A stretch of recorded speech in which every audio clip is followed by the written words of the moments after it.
रहमान अस्सलाम वालेकुम नाज़रीन, यूट्यूब चैनल उभरता पंजाब विच सारे वीरां नूं खुश आमदीद। सारे वीरां नूं ईद उल फितर दियां ढेर सारियां खुशियां मुबारक होण। नाज़रीन, असीं अपने इलाके विच मौजूद हर किस्म दा उभरदा होया टैलेंट और इलाके दे विच हर किस्म दा पंजाब दे नाल जुड़िया होया कल्चर अपने चैनल उभरता पंजाब ते लिया के तुहानूं दिखाउण दी भरपूर कोशिश कर रहे हैं। नाज़रीन, साडे नाल अज जिहड़ी शख्सियत मौजूद आ किसी भी तारफ की मुहताज नहीं, चौधरी हसनैन रज़ा चीमा साहब, जिन्हां दा सहाफत के हवाले नाल भी काफ़ी तजर्बा, एक मारूफ जिमीदार ने और डेरादारी का भी इन्हों काफ़ी ज़्यादा शौक आ। अस्सलाम वालेकुम हसनैन भाई। वालेकुम सलाम। हसनैन भाई, सब तो पहले तुसीं सानूं अपना कीमती वक्त दिता, मैं नहायत मशकूर हाँ तुहाडा। ते हसनैन भाई, तुसीं जिमीदारा करदे हो, मारूफ जिमीदार हाँ, तुहाडी ज़मीन किन्नी, रकबा किन्ना?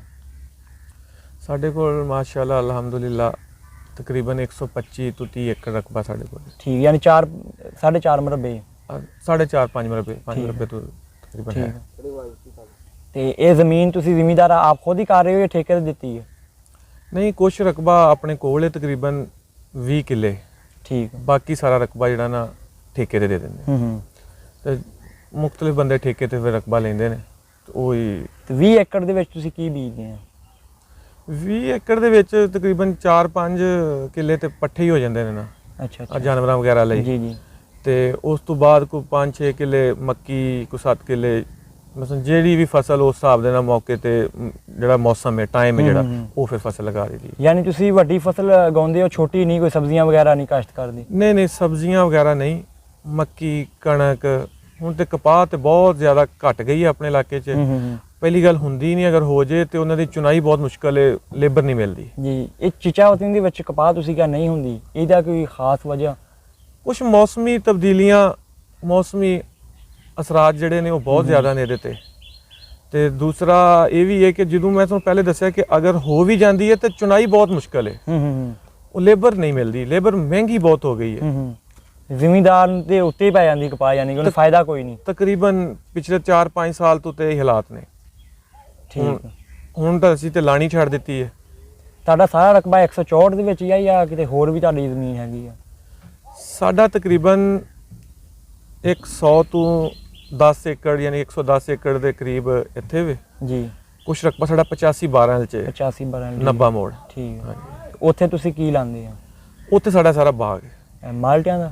ਹਾਂਜੀ, ਇਹ ਕਿੰਨੂ ਦਾ ਬਾਗ ਹੈ। ਅੱਛਾ, ਕਿੰਨੋ ਦਾ ਬਾਗ। ਕਿੰਨੋ ਦੇ ਬਾਗ ਨਾਲ ਗੱਲ ਕੀਤੀ ਜਾਵੇ, ਕਿੰਨੋ ਦੇ ਬਾਗ ਨਾਲ ਥੱਲੇ ਫਸਲ ਨਹੀਂ ਹੁੰਦੀ, ਇਹ ਸੁਣਨ ਚ ਆਇਆ, ਤੇ ਇਹਦਾ ਤੁਹਾਨੂੰ ਫਾਇਦਾ ਵਾ ਜਾਂ ਨੁਕਸਾਨ ਆ ਬਾਗ ਲਾਉਣ ਦਾ? ਫਸਲ ਹੋ ਤੇ ਜਾਂਦੀ ਹੈ, ਆਮ ਫਸਲ ਦੇ, ਲੇਕਿਨ ਨੁਕਸਾਨ ਬਾਗ ਨੂੰ ਜ਼ਿਆਦਾ ਹੈ। ਬਾਗ ਨੂੰ ਜ਼ਿਆਦਾ? ਫਸਲ ਦੀ ਉਨੀ ਇਨਕਮ ਨਹੀਂ ਜਿੰਨਾ ਬਾਗ ਨੂੰ ਨੁਕਸਾਨ। ਬਾਗ ਦੀ ਇਨਕਮ ਜ਼ਿਆਦਾ ਹੈਗੀ ਆ? ਬਾਗ ਦੀ ਤੇ ਆਮ ਕਾਸ਼ਤ ਜਿਹੜੀ ਹੁੰਦੀ ਮਸਲਨ ਉਹਦੇ ਨਾਲ ਤਾਂ ਡਬਲ ਟ੍ਰਿਪਲ ਇਨਕਮ ਯਾਨੀ ਕਣਕਾਂ, ਕਪਾਵਾਂ, ਝੋਨੇ ਇਹਨਾਂ ਨੂੰ ਤੇ ਕਾਫੀ ਜ਼ਿਆਦਾ ਹੈ। ਠੀਕ ਆ। ਜੇ ਤੁਸੀਂ ਵਾਂਸ ਵੀ ਲਾਏ ਸੀਗੇ ਤੇ ਉਹਦੇ ਹਵਾਲੇ ਨਾਲ ਤੁਸੀਂ ਵਾਂਸ ਪੱਟ ਦਿੱਤੇ ਬਾਅਦ ਵਿੱਚ? ਵਾਂਸ ਤਕਰੀਬਨ 1 ਏਕੜ ਵਾਂਸ ਲਗਾਏ ਸੀ, ਏਕੜ ਵੀ ਸ਼ਾਇਦ ਪੂਰਾ ਨਹੀਂ ਸੀ। ਜੀ ਜੀ।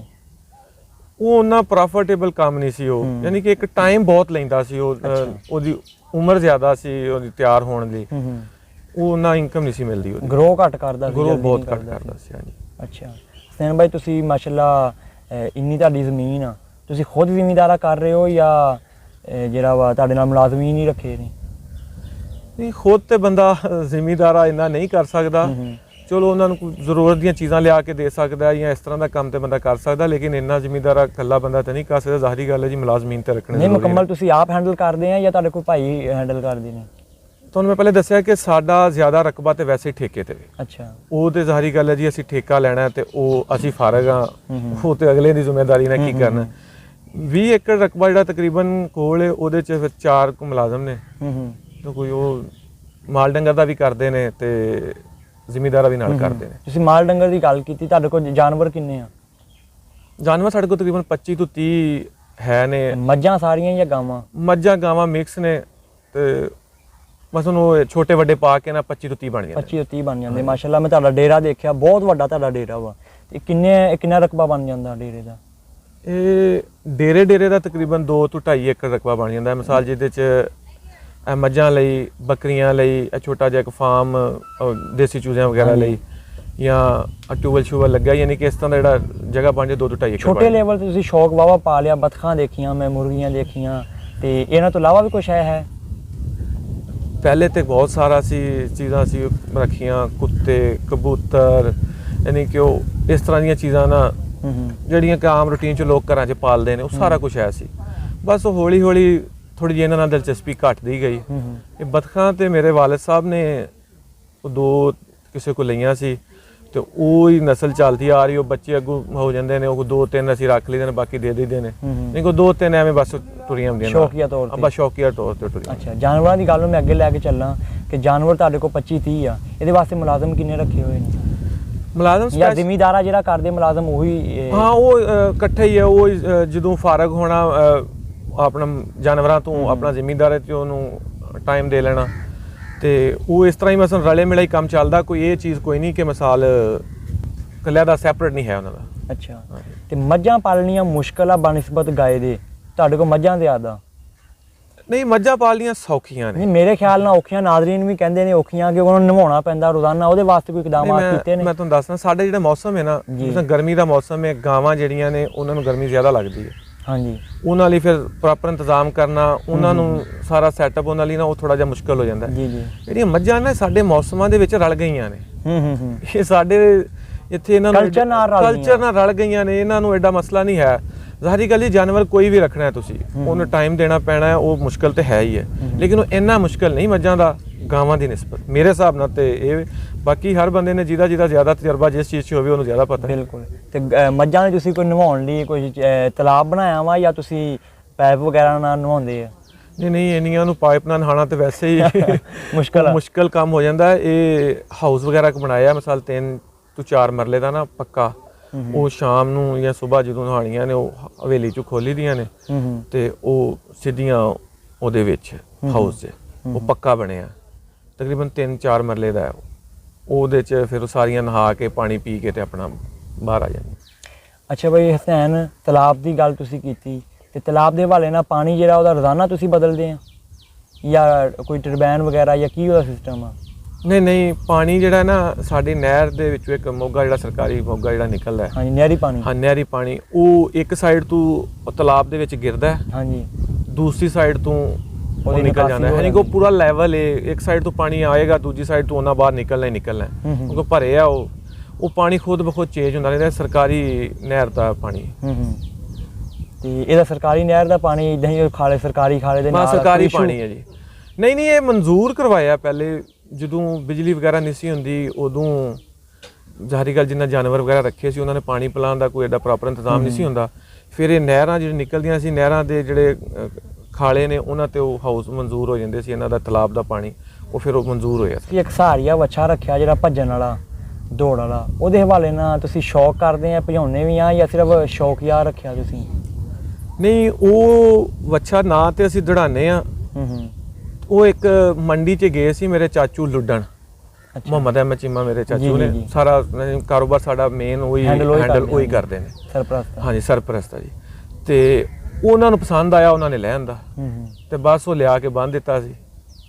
ਹੋਰ ਕੋਈ ਭਜਾਉਣ ਵਾਲਾ ਤੇ ਕੋਈ ਐਸਾ ਸੈਟਅਪ ਨਹੀਂ ਉਹਦਾ। ਮੈਂ ਤੁਹਾਡੇ ਜਾਨਵਰ ਦੇਖਿਆ, ਬੱਕਰੀਆਂ ਕਾਫੀ ਸਾਰੀਆਂ, ਔਰ ਬੜਾ ਅੱਛਾ। ਨਾਜ਼ਰੀਨ ਤੁਸੀਂ ਬੈਕ ਵੀ ਦੇਖ ਰਹੇ ਆ, ਤੁਹਾਨੂੰ ਅਸੀਂ ਵੈਸੇ ਵੀ ਸਕਰੀਨ ਤੇ ਦਿਖਾਵਾਂਗੇ। ਤੇ ਬੜਾ ਅੱਛਾ ਤੁਸੀਂ ਜਿਹੜਾ ਉਹ ਪਿੰਜਰੇ ਨੁਮਾ ਫਾਰਮ ਬਣਾਇਆ, ਛੋਟਾ ਜਿਹਾ, ਬਿਲਕੁਲ ਬਹੁਤ ਅੱਛਾ। ਤੇ ਇਹ ਨਕਸ਼ਾ ਕਿੱਥੋਂ ਲਿਆ ਵਾ, ਤੇ ਕਿੱਦਾਂ ਸ਼ੌਕ ਬੱਕਰੀਆਂ ਦਾ ਪੈਦਾ ਹੋਇਆ ਛੋਟੇ ਲੈਵਲ ਤੇ ਇਹ ਕੰਮ? ਸਹੀ ਗੱਲ ਤੇ ਤੁਹਾਨੂੰ ਦੱਸਾਂ ਨਾ, ਤੇ ਮੈਨੂੰ ਪਤਾ ਹੀ ਨਹੀਂ ਲੱਗਾ ਜਿੱਦਣ ਇਹ ਬਣ ਗਿਆ। ਮੈਂ ਬਣਿਆ ਵੇਖਿਆ। ਅੱਛਾ। ਮਸਲਨ ਮੈਂ ਘਰ ਸੀ ਤੇ ਭਾਈ ਨੇ ਤੇ ਚਾਚੂ ਨੇ ਹੀ ਮਸਲਨ ਬਣਾਉਣ ਲਈ ਉਹ ਪ੍ਰੋਗਰਾਮ ਬਣਾਇਆ। ਉਹ 1-2 ਦਿਨ 'ਚ ਬਣ ਗਿਆ, ਤੇ ਕੁਦਰਤੀ ਉਹ 1-2 ਦਿਨ ਮੈਂ ਮਰਬੇ ਆਇਆ ਹੀ ਨਹੀਂ। ਠੀਕ। ਤੇ ਮੈਂ ਇਹ ਬਣਿਆ ਹੀ ਵੇਖਿਆ।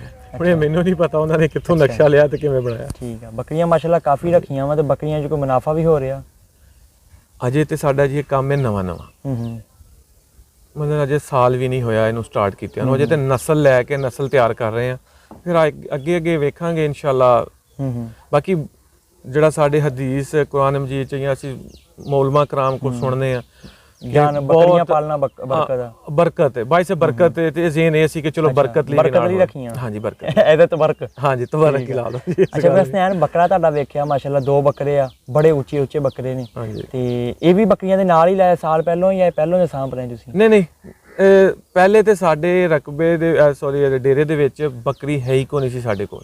ਠੀਕ ਰੱਖਦੇ ਨਹੀਂ ਸੀ ਕਿਉਂਕਿ ਬੱਕਰੀਆਂ ਲਹਿਦਾ ਇੱਕ ਲੈ ਕੇ ਉਹਦੇ ਲਈ ਫਿਰ ਲਹਿਦਾ ਘਾਹ ਲਿਆਉਣਾ ਉਹਨਾਂ ਨੂੰ ਚਰਾਉਣਾ ਉਹ ਸਿਸਟਮ ਉਹਦਾ ਲਹਿਦਾ ਇੱਕ ਦੋ ਲਈ ਮੁਸ਼ਕਲਾਤ ਸੀ ਫਿਰ ਜ਼ਾਏ ਜ਼ਿਆਦਾ ਕਰਦੀਆਂ ਖਾਂਦੀਆਂ ਘੱਟ ਹਾਂ ਬਸ ਇਸੇ ਵਜ੍ਹਾ ਤੋਂ ਫਿਰ ਇੱਕ ਦੋ ਲਈਆਂ ਉਸ ਤੋਂ ਬਾਅਦ ਸ਼ੌਕ ਪੈਦਾ ਹੋ ਗਿਆ ਚਾਚੂ ਨੇ ਫਿਰ ਸ਼ੌਕ ਪੈਦਾ ਹੋਇਆ ਤੇ ਉਹਨਾਂ ਨੇ ਫਿਰ ਇਹਨੂੰ ਨਾ ਵਧਾ ਲਿਆ ਠੀਕ ਹੁਣੇ ਕਾਫੀ बढ़ ਰਿਹਾ ਇਨਸ਼ਾਅੱਲਾ ਅੱਲਾ ਕਰੇ ਖੈਰ ਤੇ ਇਨਸ਼ਾਅੱਲਾ ਇਸ ਤੋਂ ਵਧੇਗਾ ਹੀ ਹੁਣੇ ਇੱਥੇ ਕਿਦੋਂ ਦੇ ਰਹਿ ਰਹੇ ਹੋ ਪਿੰਡ 164 ਚ 164 ਦੇ ਵਿੱਚ ਤੇ ਸਾਡੇ ਬਜ਼ੁਰਗ ਹੀ ਆਏ ਨੇ ਦਾਦਾ ਪਰਦਾਦਾ ਉਹ ਮੇਰਾ ਖਿਆਲ ਹੈ ਬਾਹਰ ਜਦੋਂ ਆਬਾਦ ਹੋਈ ਹੈ ਨਾ ਬਜ਼ੁਰਗਾਂ ਤੋਂ ਹੀ ਸੁਣਿਆ ਜੀ ਉਹ ਤੇ ਬਾਹਰ ਜਦੋਂ ਆਬਾਦ ਹੋਈ ਅਸੀਂ ਉਦੋਂ ਆਏ ਸੀ ਇੱਥੇ ਤੇ ਉਦੋਂ ਤੇ ਸਾਡੇ ਇੱਥੇ ਆਬਾਦੀ ਵਗੈਰਾ ਮਹਿਲ ਨਹੀਂ ਸੀ ਹੁੰਦੇ ਸੀ ਹਿੰਦੂ ਜ਼ਿਆਦਾ ਸਾਈਡਾਂ ਤੇ ਹੁੰਦੇ ਸਨ ਯਾਨੀ ਤੁਸੀਂ ਹਿੰਦੁਸਤਾਨ ਨੂੰ ਨਹੀਂ ਇੱਥੇ ਹਿਜਰਤ ਕਰਕੇ ਆਏ ਨਹੀਂ ਇੱਥੋਂ ਦੇ ਮੁਕੀਮ ਹਾਂਜੀ ਅਸੀਂ ਇੱਥੇ ਦੇ ਪਾਕਿਸਤਾਨ ਚੋਂ ਹੀ ਜਿਹੜਾ ਤਕਸੀਮ ਹੋਈ ਹੈ ਪਾਕਿਸਤਾਨ ਚ ਸੀ ਅਸੀਂ ਗੁਜਰਾਤ ਤੋਂ ਸਾਡਾ ਪਿੰਡ ਹੈ ਮੋਲਾ ਠੀਕ ਆ ਸਾਡਾ ਜਿਹੜਾ ਬਜ਼ੁਰਗ ਉਸ ਤੋਂ ਪਹਿਲਾਂ ਜਿਹੜੇ ਮੇਰੇ ਪਰਦਾਦਾ ਦਾਦਾ ਦੇ ਪਰਦਾਦਾ ਦਾਦਾ ਸੀ ਜਿਹੜੇ ਉਹ ਠੱਠਾ ਫਕੀਰੁੱਲਾ ਚੱਕ ਸੀ ਉੱਥੋਂ ਫਿਰ ਅੱਗੇ ਸੰਮਾ ਮੋਲਾ ਪਿੰਡ ਇੱਕ ਉੱਥੇ ਆ ਗਏ ਮੋਲਾ ਸਾਡਾ ਚੱਕ ਸੀ ਤੇ ਉਹ ਤੋਂ ਅੱਗੇ ਇਸ ਤਰ੍ਹਾਂ ਹੀ ਮਸਨ ਜਿੱਧਰ ਜ਼ਮੀਨਾਂ ਜਾਇਦਾਦਾਂ ਕਿਸੇ ਨੂੰ ਲੱਭਦੀਆਂ ਗਈਆਂ ਤੇ ਉਸੇ ਤਰ੍ਹਾਂ ਹੀ ਉਹ ਫਿਰ ਉੱਧਰ ਆਉਂਦਾ ਹੈ ਠੀਕ ਆ ਤੁਸੀਂ ਐਡਾ ਵੱਡਾ ਤੁਹਾਡਾ ਡੇਰਾ ਵਾ ਇੰਨੀ ਜ਼ਮੀਨ ਰਕਬਾ ਵੀ ਹੈਗਾ ਜੇ ਤੁਹਾਡੀ ਦੀ ਮੌਜੂਦਗੀ ਦੇ ਵਿੱਚ ਕੌਣ ਇੱਥੇ ਜਿਹੜਾ ਇਹਨੂੰ ਹੈਂਡਲ ਕਰਦਾ ਅਸਲ ਤੇ ਵੱਡਾ ਭਾਈ ਹੁੰਦਾ ਤੇ ਮੈਂ ਤੇ ਕਦੀ ਕਦਾਈ ਵਾਲਾ ਹੀ ਅਗਰ ਵੱਡਾ ਭਾਈ ਵੀ ਨਾ ਹੋਵੇ ਹਾਂ ਉਹ ਨਾ ਹੋਵੇ ਤੇ ਸਾਡੇ ਅੱਬੂ ਦੇ ਦਾਦਾ ਅੱਬੂ ਦੇ ਦੋਸਤ ਵੀ ਨੇ ਭਾਈ ਵੀ ਨੇ ਉਹਨਾਂ ਦੇ ਅਬਦੁੱਲਾ ਜੋਈਆ ਉਹ ਹੀ ਸਾਰੀ ਉਮਰ ਤੋਂ ਸਾਡੇ ਸਾਰਾ ਕਾਰੋਬਾਰ ਨੂੰ ਸਾਰਾ ਹੈਂਡਲ ਉਹ ਹੀ ਕਰਦੇ ਨੇ ਸਾਲ ਅਗਰ ਅਸੀਂ ਇੱਥੇ ਨਹੀਂ ਹੈ ਤੇ ਸਾਨੂੰ ਅਲਹਮਦੁਲਿਲਾ ਕਿਸੇ ਚੀਜ਼ ਦੀ ਫਿਕਰ ਦੀ ਜ਼ਰੂਰਤ ਨਹੀਂ ਕਿ ਉੱਥੇ ਬੰਦਾ ਕੋਈ ਨਹੀਂ ਸਾਡਾ ਚਾਚਾ ਅਬਦੁੱਲਾ ਜਿਹੜੇ ਨੇ ਉਹ ਹੀ ਸਾਰਾ ਨੂੰ ਚੈੱਕ ਐਂਡ ਬੈਲੈਂਸ ਸਾਰਾ ਉਹਨਾਂ ਕੋਲ ਸਾਡਾ ਸਾਰਾ ਲੈਣ ਦੇਣ ਸਭ ਕੁਝ ਕਾਰੋਬਾਰ ਦਾ ਨਾ ਉਹਨਾਂ ਕੋਲ ਇਨਫੋਰਮੇਸ਼ਨ ਸਾਰੀ ਉਹਨਾਂ ਕੋਲ ਹੁੰਦੀ ਠੀਕ ਆ ਜ਼ਿੰਮੇਦਾਰੀ ਤੋਂ ਇਲਾਵਾ ਤੁਹਾਡਾ ਕਿਸ ਸ਼ੋਬੇ ਨਾਲ ਤੁਸੀਂ ਵਬਸਤਗੀ ਹੈ ਤੁਹਾਡੀ ਆ ਜ਼ਿਆਦਾ ਤੇ ਪਹਿਲੇ ਤੇ ਮੈਂ ਗੇਮ ਦੇ ਸ਼ੋਬੇ ਨਾਲ ਹੀ ਤਲਕ ਰੱਖਦਾ ਸੀ ਗੇਮਿੰਗ ਮਤਲਬ ਕਰਦਾ ਸੀ ਕੋਈ ਕੰਮ ਹੀ ਨਹੀਂ ਸੀ ਹੋਰ ਦੂਸਰਾ 2008 ਦੇ ਵਿੱਚੋਂ ਫਿਰ ਮੈਂ ਨਾ ਸਹਾਫਤ ਜੁਆਇਨ ਕਰ ਲਈ ਠੀਕ ਅਖਬਾਰ ਲਿਆ ਤੇ ਉਹਦੇ ਨਾਲ ਮੈਂ ਫਿਰ ਕੰਮ ਸ਼ੁਰੂ ਕਰ ਦਿੱਤਾ ਅੱਛਾ ਮੈਂ ਪਹਿਲੇ ਸਹਾਫਤ ਦੀ ਗੱਲ ਕਰਦਾ ਚੱਲਾਂ ਕਿ ਸਹਾਫਤ ਦਾ ਸ਼ੌਕ ਤੁਹਾਨੂੰ 2008 ਚ ਪੈਦਾ ਹੋਇਆ ਹਾਂਜੀ ਇਹ ਸਹਾਫਤ ਦਾ ਸ਼ੌਕ ਕਿਉਂ ਪੈਦਾ ਹੋਇਆ ਸਹਾਫਤ ਦਾ ਸ਼ੌਕ ਬਸ ਕੋਈ ਸਿਆਸੀ ਵਬਸਤਗੀ ਸੀ ਜਾਂ ਅਵਾਮੀ ਮਸਾਇਲ ਨੂੰ ਉਜਾਗਰ ਕਰਨ ਦਾ ਤੁਹਾਡੇ ਅੰਦਰ ਜਜ਼ਬਾ ਸੀ ਹਕੀਕਤ ਇਹ ਵੇ ਕਿ ਮੇਰੇ ਦੋਸਤ ਨੇ ਸ਼ੁਏਬ ਰਹੀਮ ਵਿਥਰਾ ਸਾਹਿਬ ਤੇ ਗੁਲਾਮ ਦਸਤਗੀਰ ਸਾਹੂ ਕਿੱਥੋਂ ਦੇ ਗੁਲਾਮ ਦਸਤਗੀਰ ਸਾਹੂ ਸਾਹਿਬ ਨੇ 173 ਨਾਵਲ ਦੇ ਤੇ ਸ਼ੁਏਬ ਰਹੀਮ ਵਿਥਰਾ ਚੀਚਾ ਵਤਨੀ ਰਹੀਮ ਸੰਜ਼ ਤੁਹਾਡੇ ਇਲਾਕੇ ਦੇ ਚੀਚਾ ਵਤਨੀ ਉਹਦੀ ਰਹੀਮ ਸਾਹਿਬ ਸਨ ਉਹ ਅੱਲਾ ਜੰਨਤ ਨਸੀਬ ਕਰੇ ਉਹ ਜੱਟ ਬਰਾਦਰੀ ਦੇ ਲੀਡਰ ਵੀ ਤੁਸੀਂ ਉਹਨੂੰ ਕਹੋ ਜੀ ਜੀ ਉਹਨਾਂ ਨੂੰ ਸਰਬਰਾਹ ਵੀ ਕਹਿ ਸਕਦੇ ਹੋ ਜੱਟਾਂ ਦੇ ਉਹ ਮੇਨ ਜੱਟਾਂ ਦੇ ਬੰਦਿਆਂ ਦੇ ਵਿੱਚ ਜਿਹੜੇ ਨਾ ਸੀ ਉਹਨਾਂ ਦੇ ਵਿੱਚ ਸੀ ਉਹ ਤੇ ਸਿਆਸੀ ਵੀ ਸੀ ਸਮਾਜੀ ਵੀ ਸੀ ਉਹਨਾਂ ਦਾ ਹਰ ਸ਼ੁਬੇ ਨਾਲ ਤਲਕ ਸੀ ਉਹ ਉਹਨਾਂ ਦੇ ਬੇਟੇ ਨੇ ਚੌਧਰੀ ਸ਼ੁਏਬ ਰਹੀਮ ਵਿਥਰਾ ਸਾਹਿਬ ਉਹਨਾਂ ਦੇ ਨਾਲ ਤਲਕ ਸੀ ਇਹਨਾਂ ਦੇ ਨਾਲ ਫਿਰ ਥੋੜਾ ਜਿਹਾ ਬੰਦਾ ਜਿਨ੍ਹਾਂ ਦੇ ਨਾਲ ਰਵੇ ਫਿਰ ਉਹਨਾਂ ਦੇ ਕੰਮ ਦੇ ਨਾਲ ਫਿਰ ਮੈਨੂੰ ਦਿਲਚਸਪੀ ਵੀ ਹੁੰਦੀ ਰਹਿੰਦੀ ਹੈ ਮੈਨੂੰ ਬਸ ਉਹਨਾਂ ਨੂੰ ਵੇਖ ਕੇ ਸ਼ੌਕ ਪੈਦਾ ਹੋਇਆ ਕਿ ਅਵਾਮੀ ਮਸਾਇਲ ਵੀ ਜਿਹੜੇ ਨੇ ਬਹੁਤ ਜ਼ਿਆਦਾ ਉਜਾਗਰ ਕਰਨਾ ਉਜਾਗਰ ਕੀਤਾ ਜਾਏ ਤੇ ਬਸ ਇਸੇ ਤਰ੍ਹਾਂ ਹੀ ਸ਼ੌਕ ਪੈਦਾ ਹੁੰਦਾ ਫਿਰ 2008 ਤੋਂ ਮੈਂ ਚੀਚਾ ਵਤਨੀ ਪ੍ਰੈਸ ਕਲੱਬ ਦਾ ਮੈਂਬਰ ਬਣ ਗਿਆ ਅੱਛਾ ਮਾਸ਼ਾਅੱਲਾ 13-14 ਸਾਲ ਹੋ ਗਏ ਤੁਹਾਨੂੰ ਤਕਰੀਬਨ ਮੈਨੂੰ ਇੰਨੇ ਸਾਲ ਹੁਣ ਮੈਂਬਰ ਜਾਂ ਕੋਈ ਅਹੁਦਾ ਤੁਹਾਡੇ ਕੋਲ ਹੈ ਜੀ ਮੈਂ ਸਨ 2008 ਦੇ ਵਿੱਚ ਚੀਚਾ ਵਤਨੀ ਪ੍ਰੈਸ ਕਲੱਬ ਦਾ ਮੈਂਬਰ ਬਣਿਆ ਜੀ ਤੇ ਉਸ ਤੋਂ ਬਾਅਦ ਮੈਂ ਜੁਆਇੰਟ ਸੈਕਟਰੀ ਚੀਚਾ ਵਤਨੀ ਪ੍ਰੈਸ ਕਲੱਬ ਬਣਿਆ ਫਿਰ ਉਸ ਤੋਂ ਬਾਅਦ ਨਾਇਬ ਸਦਰ ਬਣ ਗਿਆ ਮੈਂ ਚੀਚਾ ਵਤਨੀ ਪ੍ਰੈਸ ਕਲੱਬ ਦਾ ਅਲਹਮਦੁਲਿਲਾ ਇਸ ਟਾਈਮ ਸਨ 2021 ਮੈਂ ਸਰਪ੍ਰਸਤ ਚੀਚਾ ਵਤਨੀ ਪ੍ਰੈਸ ਕਲੱਬ ਮਾਸ਼ਾਅੱਲਾ ਅੱਛਾ ਤੁਹਾਡਾ ਇਲੈਕਟ੍ਰੋਨਿਕ ਮੀਡੀਆ ਦੇ ਨਾਲ ਵੀ ਕੋਈ ਵਬਸਤਗੀ ਹੈਗੀ ਹੈ ਜਾਂ ਸਿਰਫ ਪ੍ਰਿੰਟ ਮੀਡੀਆ ਦੇ ਨਾਲ ਹੀ ਨਹੀਂ ਮੇਰੀ ਤੇ ਪ੍ਰਿੰਟ ਮੀਡੀਆ ਨਾਲ ਹੀ ਹੈ ਪ੍ਰਿੰਟ ਮੀਡੀਆ ਦੇ ਨਾਲ ਇਲੈਕਟ੍ਰੋਨਿਕ ਮੀਡੀਆ ਦੇ ਵੀ ਦੋਸਤ ਸਾਰੇ ਪ੍ਰੈਸ ਕਲੱਬ ਦੇ ਮੈਂਬਰ ਨੇ ਪ੍ਰਿੰਟ ਮੀਡੀਆ ਦੇ ਵੀ ਨੇ ਉਹ ਫਿਰ ਉਹ ਸਾਰਿਆਂ ਦੇ ਨਾਲ ਤਾਵਨ ਤੇ ਰਹਿੰਦਾ ਇੱਕ ਦੂਸਰੇ ਦਾ ਤੇ ਲੇਕਿਨ ਮੈਂ ਪ੍ਰਿੰਟ ਮੀਡੀਆ ਨਾਲ ਮੇਰਾ ਜ਼ਿਆਦਾ ਤਾਲੁਕ ਦੱਸਿਆ ਮੈਂ ਪਹਿਲੇ ਗੇਮ ਵੀ ਕਰਦਾ ਰਿਹਾ ਤੇ ਗੇਮ ਤੁਸੀਂ ਕਿਹੜੀ ਖੇਲੀ ਹੈ ਮੈਂ ਸਨ 2000 ਤੋਂ ਪਹਿਲੇ ਚੀਚਾ ਵਤਨੀ ਸ਼ਹਿਰ ਹੀ ਰਿਹਾ ਮੇਰੀ ਪੈਦਾਇਸ਼ ਵੀ ਸ਼ਹਿਰ ਦੀ ਹੈ 12 ਬਲਾਕ ਚੀਚਾ ਵਤਨੀ ਨੇ ਸਾਡਾ ਘਰ ਸੀ ਤੇ ਅਸੀਂ ਉੱਥੇ ਹੀ ਰਹਿੰਦੇ ਸੀ ਸਾਰੇ ਭੈਣ ਭਾਈ ਗਲੀ ਦੇ ਵਿੱਚ ਅਸੀਂ ਕ੍ਰਿਕਟ ਖੇਲਦੇ ਹੁੰਦੇ ਸੀ ਯਾਨੀ ਆਗਾਜ਼ ਤੁਹਾਡਾ ਕ੍ਰਿਕਟ ਤੋਂ ਹਾਂ ਕ੍ਰਿਕਟ ਗਲੀ ਦੇ ਵਿੱਚ ਖੇਲਦੇ ਸੀ ਉਸ ਟਾਈਮ ਇੰਨੀ ਟ੍ਰੈਫਿਕ ਨਹੀਂ ਸੀ ਹੁੰਦੀ ਅਸੀਂ ਮਸਲਨ ਗਲੀ ਦੇ ਵਿੱਚ ਅਗਰ ਵਿਕਟ ਲਗਾ ਲਈ ਹੈ ਨਾ ਤੇ ਇਹ ਵੀ ਹੋ ਜਾਂਦਾ ਸੀ ਕਿ ਸ਼ਾਮ ਤੱਕ ਅਸੀਂ ਕ੍ਰਿਕਟ ਖੇਲ ਲੈਣੀ ਮਗਰਬ ਤੱਕ ਤੇ ਕੋਈ ਟ੍ਰੈਫਿਕ ਵਗੈਰਾ ਨਹੀਂ ਸੀ ਆਉਂਦੀ ਮੈਚ ਪੂਰਾ ਹੋ ਜਾਣਾ ਸਾਡਾ, ਸ਼ਾਮ ਨੂੰ ਘਰ ਚੱਲ ਜਾਣਾ। ਤੇ ਕਈ ਦਫਾ ਹੁੰਦਾ ਸੀ ਕਿ ਕੋਈ ਮਸਲਨ ਗੱਡੀ ਕੋਈ ਆ ਗਈ, ਕਿਸੇ ਕੋਲ ਗੱਡੀ ਹੁੰਦੀ ਸੀ ਉਸ ਟਾਈਮ, ਕੋਈ ਮੋਟਰਸਾਈਕਲ ਦਾ ਸਿਸਟਮ ਹੀ ਨਹੀਂ ਐਡਾ ਸੀ, ਐਡਾ ਬਹੁਤ ਘੱਟ ਸੀ ਇਹ। ਤੇ ਅਗਰ ਕੋਈ ਆ ਗਈ ਤੇ ਅਸੀਂ ਆਪਣੀ ਵਿਕਟ ਸਾਈਡ ਤੇ ਕਰਕੇ ਅਸੀਂ ਖੇਲ ਲੈਂਦੇ ਸੀ। ਅਸੀਂ ਕ੍ਰਿਕਟ ਜਿਹੜੀ ਆਪਣੀ ਗਲੀ ਤੋਂ ਸਟਾਰਟ ਕੀਤੀ ਤੇ ਉੱਥੇ ਖੇਲੀ। ਕਿੱਥੇ ਖੇਲੀ ਤੁਸੀਂ? ਫਿਰ ਮੈਂ ਸਨ 2000 ਚ ਜਦੋਂ ਪਿੰਡ ਆ ਗਿਆ, ਪਿੰਡ ਆਉਣ ਤੋਂ ਬਾਅਦ ਮੈਂ ਆਪਣੇ ਚੱਕ ਦੀ ਜਿਹੜੀ ਟੀਮ ਸੀ ਉਹਨਾਂ ਦੀ ਸੀ ਟੀਮ, ਬੀ ਟੀਮ ਤੋਂ ਆਹਿਸਤਾ ਫਿਰ ਏ ਟੀਮ, ਫਿਰ ਮੈਂ ਏ ਟੀਮ ਦਾ ਕੈਪਟਨ ਬਣਿਆ। ਫਿਰ ਮਸਲਨ ਟੀਮਾਂ ਵਾਧੇ ਘਾਟੇ ਟੀਮਾਂ ਦੇ ਵਿੱਚ ਪਿੰਡਾਂ 'ਚ ਗੇਮਾਂ 'ਚ ਹੁੰਦੇ ਰਹਿੰਦੇ ਨੇ, ਟੀਮਾਂ 2 ਬਣ ਗਈਆਂ, ਕਦੀ 1 ਬਣ ਗਈ, ਬਸ ਇਸ ਤਰ੍ਹਾਂ ਦਾ ਨਿਜ਼ਾਮ ਵਾਰੀ ਨਾ ਲੱਭਣ ਤੋਂ ਵੱਧ ਗਈਆਂ ਟੀਮਾਂ। ਮੈਂ ਵਾਧੇ ਘਾਟੇ ਜੀ ਹਰ ਚੱਕ ਦੇ ਤੁਸੀਂ ਚੌੜ ਚੱਕ ਨੂੰ ਵੇਖ ਲਓ, ਇਹਦੀਆਂ 3-4 ਟੀਮਾਂ ਨੇ, ਵੱਡਾ ਚੌੜ, ਬਾਕੀ ਨਹੀਂ ਛੋਟੇ ਚੌੜ ਤੇ 65 ਨੋਵਲ ਦੀਆਂ 2-3 ਟੀਮਾਂ ਨੇ। ਇਸ ਤਰ੍ਹਾਂ ਦੀਆਂ ਟੀਮਾਂ ਕਾਫੀ ਬਣ ਜਾਂਦੀਆਂ ਨੇ ਪਿੰਡਾਂ 'ਚ। ਉਹ ਇਸ ਤਰ੍ਹਾਂ ਦੇ ਵਾਧੇ ਘਾਟੇ ਨਾਲ ਚੱਲਦੇ ਰਹਿੰਦੇ ਨੇ, ਇਖਤਲਾਫਾਤ, ਉਹ ਟੀਮਾਂ ਫਿਰ ਵਾਧੇ ਘਾਟੇ ਹੁੰਦੇ ਰਹਿੰਦੇ ਨੇ। ਅੱਛਾ, ਕ੍ਰਿਕਟ ਦਾ ਤੁਹਾਨੂੰ ਸਭ ਤੋਂ ਜ਼ਿਆਦਾ ਸ਼ੌਕ ਆ? ਨਹੀਂ, ਮੈਨੂੰ ਕ੍ਰਿਕਟ ਖੇਲੀ ਜ਼ਰੂਰ ਹੈ, ਮੈਨੂੰ ਸ਼ੌਕ ਅਸਲ ਵਾਲੀਬਾਲ ਦਾ। ਹਾਂਜੀ। ਤੇ ਵਾਲੀਬਾਲ ਵੀ ਤੁਸੀਂ ਕ੍ਰਿਕਟ ਦੇ ਨਾਲ ਹੀ ਸ਼ੁਰੂ ਕੀਤਾ? ਨਹੀਂ, ਮੈਂ ਸਨ 2000 ਚ ਪਿੰਡ ਆਇਆ ਤੇ ਪਿੰਡ ਆਉਣ ਤੋਂ ਬਾਅਦ ਮੇਰੇ ਬਹੁਤ ਹੀ ਅੱਛੇ ਭਾਈ ਦੋਸਤ ਨੇ ਅਮਰ ਜੱਟ ਜੀ, ਉਹਨਾਂ ਨੇ ਮੈਨੂੰ ਵਾਲੀਬਾਲ ਚ ਲਿਆਂਦਾ ਕਿ ਤੂੰ ਯਾਰ ਵਾਲੀਬਾਲ ਖੇਲਿਆ ਕਰ, ਅੱਛਾ ਖੇਲ ਸਕਦਾ। ਉਹ ਮੈਂ 2-4 ਦਿਨ 5 ਦਿਨ ਹੱਥ ਲਾਏ ਗੇਮ ਨੂੰ, ਬਾਲ ਨੂੰ ਲਾਏ, ਉਹ ਸੱਟ ਲੱਗਣੀ ਤੇ ਬਾਹਰ ਬਹਿ ਜਾਣਾ, ਸੋਜਣ ਆਹਿਸਤਾ ਫਿਰ ਮੈਂ ਰੂਟੀਨ ਦੇ ਵਿੱਚ ਖੇਲਣ ਲੱਗ ਪਿਆ। ਜੀ। ਤੇ ਵਾਲੀਬਾਲ ਅਗਰ ਦੇਖਿਆ ਜਾਵੇ, ਵਾਲੀਬਾਲ ਬਹੁਤ ਘੱਟ ਪਿੰਡਾਂ 'ਚ ਇਸ ਟਾਈਮ ਖੇਲਿਆ ਜਾ ਰਿਹਾ, ਇਹ ਪ੍ਰੋਫੈਸ਼ਨਲ ਹੋ ਗਿਆ। ਇਹਦੇ ਹਵਾਲੇ ਨਾਲ ਤੁਸੀਂ ਕੀ ਸਾਡੇ ਨਾਜ਼ਰੀਨ ਨੂੰ ਪੈਗਾਮ ਦੇਣਾ ਚਾਹੋਗੇ? ਅਸਲ ਤੇ ਵਾਲੀਬਾਲ ਨੂੰ ਖਰਾਬ ਹੀ ਸਟੇਡੀਅਮ ਨੇ ਕੀਤਾ। ਠੀਕ, ਤਕਰੀਬਨ ਅੱਜ ਤੋਂ 7-8 ਸਾਲ ਪਹਿਲੇ ਬਹੁਤ ਮੈਚ ਕਰਵਾਉਂਦੇ ਰਹੇ ਹਾਂ, ਟੂਰਨਾਮੈਂਟ ਕਰਵਾਉਂਦੇ ਰਹੇ ਹਾਂ। ਉਦੋਂ ਇਹ ਚੀਜ਼ ਨਹੀਂ ਸੀ ਹੁੰਦੀ ਕਿ 200 ਰੁਪਏ ਟਿਕਟ ਜਾਂ 100 ਰੁਪਏ ਟਿਕਟ ਨਹੀਂ ਸੀ ਹੁੰਦੀ। ਹੁਣ ਖਿਲਾੜੀ ਵੀ ਉਹਨਾਂ ਨੂੰ ਪਤਾ ਹੈ ਸਾਨੂੰ ਇੰਨੇ ਪੈਸੇ ਮਿਲਨੇ ਨੇ, ਉਹਨਾਂ ਨੇ ਆ ਕੇ ਖੇਲਣਾ, ਖੇਲ ਕੇ ਉਹਨਾਂ ਨੇ ਘਰ ਚਲੇ ਜਾਣਾ। ਯਾਨੀ ਪੈਸੇ ਦਾ ਲਾਲਚ ਜ਼ਿਆਦਾ ਪੈ ਗਿਆ ਹਰ ਪਲੇਅਰ ਨੂੰ। ਤਾਂ ਨਹੀਂ ਕਹਿ ਸਕਦੇ ਜ਼ਿਆਦਾਤਰ, ਮਤਲਬ ਤੁਸੀਂ ਕਹਿ ਸਕਦੇ ਹੋ ਕਿ ਪੈਸਾ ਜ਼ਿਆਦਾ ਇਨਵੋਲਵ ਹੋ ਗਿਆ ਇਹਦੇ 'ਚ, ਤੇ ਸਟੇਡੀਅਮ ਦੇ ਵਿੱਚ ਪੈਸੇ ਜਿਹੜੇ ਨੇ ਉਹ ਪੱਕੇ ਲੱਭਣੇ ਨੇ। ਹਾਰ ਜਿੱਤ ਦਾ ਐਡਾ ਇਹਨਾਂ ਨੂੰ ਟੈਨਸ਼ਨ ਨਹੀਂ ਹੁੰਦੀ ਖਿਲਾੜੀਆਂ ਨੂੰ, ਤੇ ਉਹ ਖੇਲ ਕੇ ਆਪਣਾ ਘਰ ਚਲੇ ਜਾਂਦੇ ਨੇ। ਹਰ ਖਿਲਾੜੀ ਦਾ ਨਹੀਂ ਤੁਸੀਂ ਕਹਿ ਸਕਦੇ, ਹਰ ਤਰ੍ਹਾਂ ਦੇ ਪਲੇਅਰ ਹੁੰਦੇ ਨੇ ਵਿੱਚ। ਕੁਝ ਅੱਛੇ ਪਲੇਅਰ ਵੀ ਨੇ ਜਿਹੜੇ ਕਿ ਜਿਨ੍ਹਾਂ ਨੂੰ ਪੈਸੇ ਦਾ ਨਹੀਂ ਲਾਲਚ ਹੋਏਗਾ। ਤੇ ਕ੍ਰਿਕਟ ਦੇ ਵਿੱਚ ਕੀ ਚੇਂਜਿੰਗ ਲਿਆਉਣਾ ਚਾਹੁੰਦੇ ਤੁਸੀਂ? ਜਿਹੜਾ ਬਚਪਨ 'ਚ ਖੇਲੀਆਂ, ਅੱਜ ਤੋਂ 10 ਸਾਲ ਪਿੱਛੇ ਜਿਹੜੀ ਕ੍ਰਿਕਟ ਸੀਗੀ, ਕਿਆ ਉਹ ਅੱਜ ਕ੍ਰਿਕਟ ਖੇਲੀ ਜਾ ਰਹੀ ਪਿੰਡ ਲੈਵਲ ਤੇ? ਕ੍ਰਿਕਟ ਬਹੁਤ ਬਦਲ ਗਈ ਹੈ। ਜਿਹੜੀ 10 ਸਾਲ ਪਹਿਲੇ ਕ੍ਰਿਕਟ ਸੀ ਨਾ, ਉਹ ਸੀ 12 ਓਵਰ 14 ਓਵਰ, ਹੋ ਸਕਦਾ ਇਸ ਤੋਂ ਜ਼ਿਆਦਾ ਵੀ ਹੋਣ, ਟੇਪ ਬਾਲ ਦੀ ਮੈਂ ਗੱਲ ਕਰ ਰਿਹਾ। ਤੇ ਉਹ ਹੁਣ ਆ ਗਈ ਕ੍ਰਿਕਟ 4 ਓਵਰ 3 ਓਵਰ 4 ਓਵਰ ਦਾ ਅਗਰ ਕਿਸੇ ਨੂੰ ਮੈਚ ਮਿਲ ਜਾਂਦਾ ਨਾ ਖੇਲਣ ਦਾ, ਉਹ ਬਹੁਤ ਖੁਸ਼ ਹੈ, ਮੈਂ ਪੂਰੇ ਓਵਰ ਖੇਲ ਆਇਆ। ਤੇ 10 ਓਵਰ 12 ਓਵਰ ਦੇ ਕ੍ਰਿਕਟ ਦੇ ਵਿੱਚ ਪਲੇਅਰ ਨੂੰ ਖੇਲ ਕੇ ਆਉਣਾ ਪੈਂਦਾ ਸੀ। ਬਿਲਕੁਲ ਆਪਣੀ ਟੀਮ ਲਈ ਅਗਰ ਉਹ ਖੇਲਣ ਗਿਆ ਨਾ ਮੈਚ, ਉਹਨੂੰ ਖੇਲਣਾ ਪੈਂਦਾ ਸੀ, ਖੇਲ ਕੇ ਆਉਣਾ ਪੈਂਦਾ ਸੀ ਕਿ ਯਾਰ ਉਹਨੂੰ ਦੱਸਣਾ ਪੈਂਦਾ ਸੀ ਮੈਂ ਅੱਛਾ ਪਲੇਅਰ ਹਾਂ। ਹੁਣ 4 ਓਵਰ ਦੀ ਕ੍ਰਿਕਟ, ਇੱਕ ਬੈਟਸਮੈਨ ਅੱਛਾ ਵੇ ਤੇ ਠੀਕ ਹੈ, ਉਹਨੇ 2-4-5 ਛੱਕੇ 7 ਮਾਰਤੇ ਨੂੰ ਮੈਚ ਜਿੱਤ ਗਏ, ਉਹ ਖੜਾ ਹੋ ਕੇ ਜਿੱਤ ਗਿਆ, ਉਹ ਤੇ ਗੱਲ। ਅਗਰ ਆਊਟ ਹੋ ਗਿਆ ਜੀ, ਬੈਡ ਲੱਕ। ਯਾਨੀ ਕਿ ਕ੍ਰਿਕਟ ਨੂੰ ਛੋੜੇ ਓਵਰਾਂ ਨੇ ਇਹਨੇ ਖਰਾਬ ਕਰ ਦਿੱਤਾ, ਵਨ ਸਾਈਡਡ ਹੋ ਗਈ। ਔਰ ਦੂਸਰਾ ਇੱਕ ਇਹਦੇ ਚ ਹੋਰ ਬਹੁਤ ਅਸੀਂ, ਮੈਂ ਵੀ ਉਹਨਾਂ ਚ ਲਾ ਲਓ ਤੁਸੀਂ, ਟੂਰਨਾਮੈਂਟ ਕਮੇਟੀਆਂ ਜਿਹੜੀਆਂ ਨਾ, ਸਾਡੇ ਚ ਲਾਲਚ ਜ਼ਿਆਦਾ ਹੈ। ਅਸੀਂ ਕ੍ਰਿਕਟ ਨਹੀਂ ਕਰਾ ਰਹੇ, ਟੂਰਨਾਮੈਂਟ ਕਰਾ ਰਹੇ ਹਾਂ ਸਿਰਫ ਔਰ ਸਿਰਫ ਪੈਸਾ ਕਮਾਉਣ ਲਈ। ਮਿਸਾਲ ਦੇ ਤੌਰ ਤੇ ਟੂਰਨਾਮੈਂਟ ਕਰਾਇਆ, 32 ਟੀਮਾਂ ਆ ਗਈਆਂ ਨੇ, ਟੀਮਾਂ ਤੇ ਉਸ ਤੋਂ ਜ਼ਿਆਦਾ ਵੀ ਹੋ ਜਾਂਦੀਆਂ ਨੇ। ਬਿਲਕੁਲ 32 ਟੀਮਾਂ ਆ ਗਈਆਂ ਨੇ। 32 ਟੀਮਾਂ ਦੇ ਆਉਣ ਤੋਂ ਬਾਅਦ ਉਹਨਾਂ ਨੂੰ ਖਿਲਾ ਚਾਹੀਦਾ ਤੇ 2 ਟੀਮਾਂ ਫਾਈਨਲ ਚ ਆਉਣ। ਹੁੰਦਾ ਕੀ ਇੱਕ ਟੀਮ ਫਾਈਨਲ ਚ, ਹੁਣ ਦੂਸਰੀ ਟੀਮ ਜਿਹੜੀ ਕਮੇਟੀ ਟੂਰਨਾਮੈਂਟ ਕਰਾ ਰਹੀ ਹੈ, ਬਗੈਰ ਕੋਈ ਮੈਚ ਖੇਲਿਆ, ਬਗੈਰ ਕਿਸੇ ਗੱਲ ਤੋਂ, ਉਹ ਡਾਇਰੈਕਟ ਫਾਈਨਲ ਚ। ਉਹਨਾਂ ਦੀ ਮਿਹਨਤ ਹੁੰਦੀ। ਹਾਂਜੀ, ਮਿਹਨਤ ਇਹ ਵੀ, ਇੱਕ ਮਿਹਨਤ ਵੀ ਹੋ ਗਈ, ਤੇ ਦੂਸਰਾ ਸੈਕੰਡ ਨਾਮ ਜਿੱਤ ਲਿਆ ਤੇ ਉਹ, ਨਹੀਂ ਤੇ ਫਸਟ ਜਿੱਤ ਗਿਆ ਤੇ ਉਹ ਇਨਾਮ ਇੱਕ ਉਹਨਾਂ ਲੈ ਜਾਣਾ। ਯਾਨੀ ਤੁਹਾਡੇ ਦੇਖਣ 'ਚ ਇਹ ਡਾਇਰੈਕਟ ਨਹੀਂ ਖੇਲਣਾ ਚਾਹੀਦਾ, ਸ਼ੁਰੂ ਤੋਂ ਐਂਡ ਤੱਕ ਟੂਰਨਾਮੈਂਟ ਕਮੇਟੀ ਖੇਲੇ। ਬਿਲਕੁਲ। ਚਲੋ ਜੀ, ਤੁਸੀਂ ਟੂਰਨਾਮੈਂਟ ਕਰਾ ਰਹੇ ਹੋ, ਤੁਸੀਂ ਸਾਰੇ ਮੈਚ ਨਹੀਂ ਖੇਡ ਰਹੇ, ਤੁਸੀਂ ਇੰਤਜ਼ਾਮਾਤ ਨੂੰ ਵੀ ਹੈਂਡਲ ਕਰਨਾ ਹੈ। ਬਿਲਕੁਲ। ਤੁਸੀਂ ਕੁਆਟਰ ਫਾਈਨਲ ਤੱਕ ਕਮ ਸੇ ਕਮ ਖੇਲੋ। ਹੁਣ ਕੁਆਟਰ ਫਾਈਨਲ 'ਚ ਕੀ ਆਉਂਦਾ? ਪਰਚੀਆਂ ਨਹੀਂ ਪੈਂਦੀਆਂ।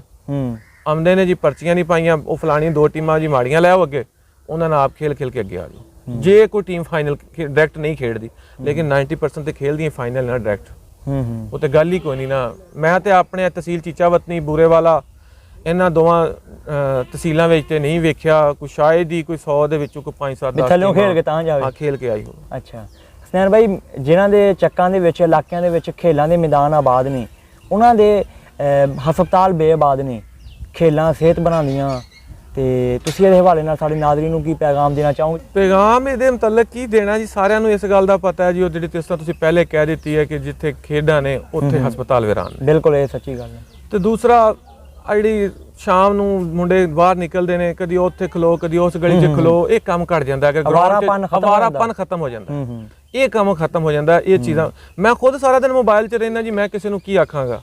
ਮੇਰੇ ਦੋਸਤ ਵੀ ਜ਼ਿਆਦਾਤਰ ਚਲੋ ਲੇਕਿਨ ਉਹ ਟਾਈਮ ਦਿੰਦੇ ਨੇ ਗਰਾਊਂਡ ਨੂੰ, ਅਸੀਂ ਮੈਚ ਦੇ ਟਾਈਮ ਤੇ ਆ ਗਏ ਖੇਲਨੇ ਆ, ਬਸ ਉਹਨਾਂ ਨੂੰ ਟਾਈਮ ਦੇਣਾ ਚਾਹੀਦਾ ਹੈ ਕਿਉਂਕਿ ਸਿਹਤ ਅੱਛੀ ਰਹਿੰਦੀ ਹੈ ਇਹਦੇ ਲਈ। ਸਿਹਤ ਅੱਛੀ ਰਹਿੰਦੀ, ਬੰਦੇ ਦੇ ਬਾਹਰ ਚਾਕਾਂ ਦੇ ਦੋਸਤ ਬਣਦੇ ਨੇ, ਲਿੰਕਸ ਬਣਦੇ ਨੇ, ਇਹ ਸਾਰਾ ਨਿਜ਼ਾਮ ਚੱਲਦਾ ਹੈ। ਅਗਰ ਤੁਸੀਂ ਗਰਾਊਂਡ 'ਚ ਜਾਓਗੇ, ਉਦੋਂ ਖੇਲੋਗੇ, ਇਹਨਾਂ ਚੀਜ਼ਾਂ ਨਾਲ ਤੁਹਾਡੇ ਨਾਲ ਲੋਕਾਂ ਨਾਲ ਅੱਛੇ ਮਰਾਸਮ ਬਣ ਜਾਣਗੇ। ਭਾਈ ਹਸਨੈਨ, ਕ੍ਰਿਕਟ ਦਾ ਤੁਸੀਂ ਟੂਰਨਾਮੈਂਟ ਕਰਵਾਉਂਦੇ ਆ, ਵਾਲੀਬਾਲ ਦੇ ਟੂਰਨਾਮੈਂਟ ਵੀ ਕਾਫੀ ਕਰਵਾਏ ਆ, ਤੇ ਟੂਰਨਾਮੈਂਟ ਵਾਲੀਬਾਲ ਦੇ ਤੁਸੀਂ ਹੁਣ ਤੱਕ ਕਿੰਨੇ ਕਰਵਾ ਚੁੱਕੇ ਆ? ਵਾਲੀਬਾਲ ਦੇ ਟੂਰਨਾਮੈਂਟ ਤਕਰੀਬਨ ਮੈਂ ਕਮ ਸੇ ਕਮ 10 ਤੇ ਮੈਨੂੰ ਯਾਦ ਨੇ। 10 ਕਰਵਾ ਚੁੱਕੇ ਹਾਂ। ਹਾਂਜੀ, 2 ਟੂਰਨਾਮੈਂਟ ਮੈਂ ਆਪਣੇ ਦਾਦਾ ਜਾਨ ਦੇ ਨਾਮ ਤੇ ਨਾ ਕਰਵਾਏ, ਆਪਣੇ ਚੱਕ 164 ਬॉय ਸਕੂਲ 'ਚ ਜੀ। ਉਹਨਾਂ ਦੀ ਯਾਦ 'ਚ ਟੂਰਨਾਮੈਂਟ ਕਰਵਾਇਆ, ਔਰ ਉਹਨਾਂ ਦੇ ਟੂਰਨਾਮੈਂਟ ਸਟਾਰਟ ਹੋਣ ਤੋਂ ਪਹਿਲੇ ਉਹਨਾਂ ਲਈ ਦੁਆ ਵਗੈਰਾ ਕਰਵਾਈ। ਸਾਰੇ ਮਸਲ ਖਿਲਾੜੀਆਂ ਦੋਸਤਾਂ ਨੇ ਦੁਆ ਕੀਤੀ ਤੇ 2 ਉੱਥੇ ਕਰਵਾਏ। ਉਸ ਤੋਂ ਬਾਅਦ ਮੈਂ 8 ਟੂਰਨਾਮੈਂਟ ਟੂਰਨਾਮੈਂਟ ਇੱਕ ਹੁੰਦਾ ਸੀ ਛੋਟਾ, ਇੱਕ ਨਾਲ ਸ਼ੋਅ ਮੈਚ ਹੁੰਦਾ ਸੀ।